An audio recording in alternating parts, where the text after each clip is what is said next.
Probably one of the best movies from Nickelodeon and from the Fairly Odd Parents, Channel Chasers. This movie has a lot of effort put into it. Probably better than Apple Catastrophe. I forgot the name of the last Fairly Odd Parents movie before this. But anyways, this movie has a lot of effort and more development than any episode I ever seen from the show. And it's a good idea that this is a movie where they actually had to go through so many parodies from so many cartoons in order to make this movie work.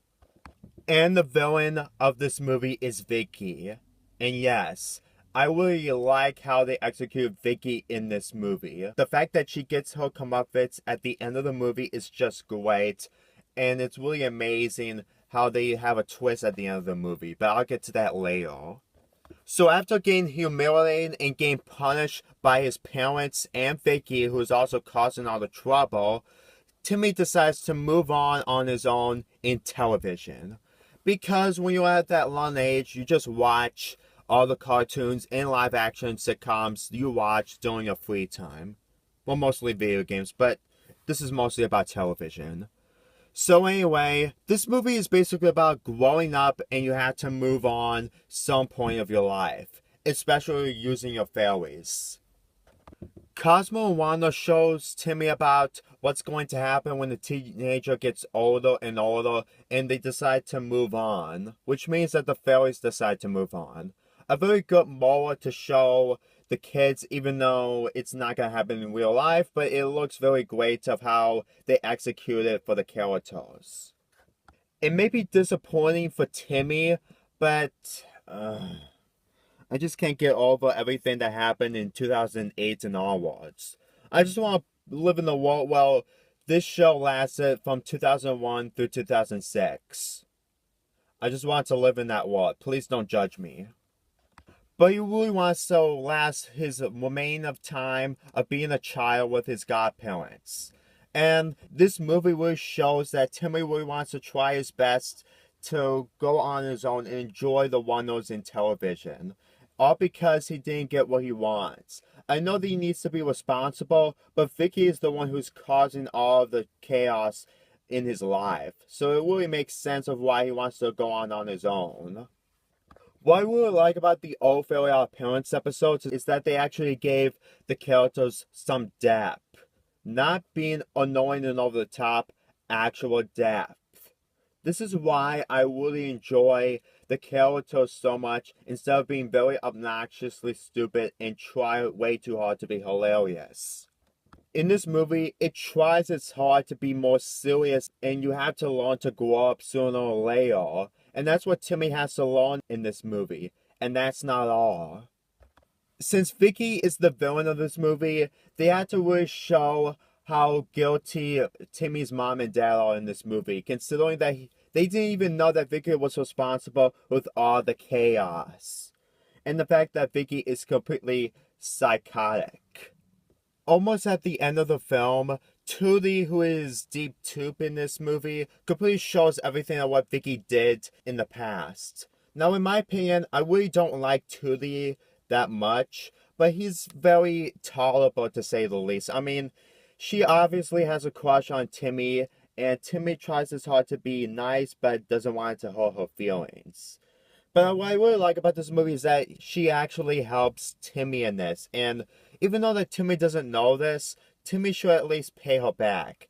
Even though he did that in the episode where Timmy decided to give her his fairies for one day because of Tootie's birthday. Getting ruined by Vicky, obviously.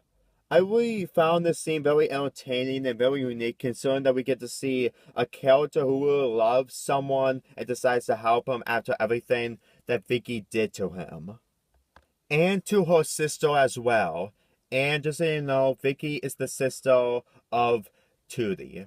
Just wanted to fill you in just in case if you haven't seen the show. I should probably talk about the channel sequences. I really enjoy these because they have a lot of sequences. The puppet show, the Tom and Jerry one, the racing one, and the Mahomushi thing, which is basically a Japanese anime kind of style. I don't watch a lot of Japanese anime a lot. I just want you to know that there's Japanese anime in this movie.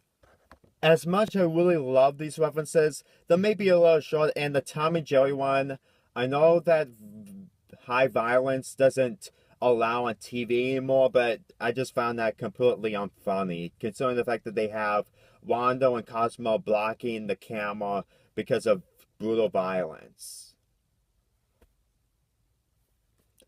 Ugh, I got no comment. I just found that very cool.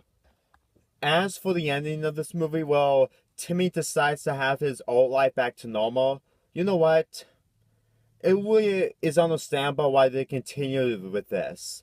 Now, this was released in 2004, and this show stopped continuing in 2006. So, this was before Poof, Sparkle, and all those unnecessary additional characters. I really like the idea of how they can still continue with this because it really shows that Timmy is getting a little smarter than he used to be. And he actually knows way better that Vicky is the main reason why he got godparents in the first place. I wouldn't say it's a very smart decision considering the fact that he might lose his godparents because nothing bad is happening. I'm not sure what's going to happen when you feel miserable, and then when the misery is gone, you still get to keep your godparents, because I don't know how the rules work in this movie. I mean, the reason why Timmy got his godparents is because he feels tormented because of Vicky. And when Vicky's gone, I just don't know what they're going to do in the future with the godparents. So I can really understand why they had to make this ending completely a different twist than what we really want to see in this movie. But at least it's way better than Vicky, You're Fired. Oh my god. That episode is so terrible. Ugh. The battle between Timmy and Vicky is very unique and very great. In fact, at least Vicky managed to learn her lesson at the very end. And when she almost got fired, she isn't even regretful. She just say, I blame television. Really? This just shows to me that Vicky never grows up, and in this episode, Timmy actually grows up. And speaking of Timmy growing up, his relationship with his parents is very great, and it really shows that even Timmy's dad actually cares about him. At least they gave him brain cells to know better about his child.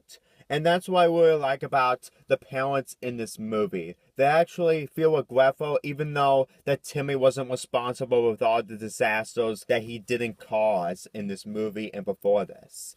So I really can appreciate the fact that they actually give his parents some depth into all this. And at least they did the right thing at the end, even though it didn't happen because of Timmy's choice of ignoring everything of what happened in this movie. Like a waste. But we get a sequence to the future of his older self. And I really like that future. A very great ending to this movie. This movie is a very great movie for any Fairly Odd Parents fan and a Nickelodeon fan. The relationship with the characters and the development in this movie is just brilliant.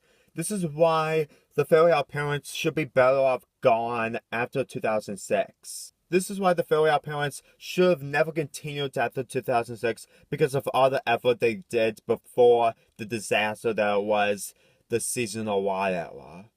I give this movie a 9 out of 10.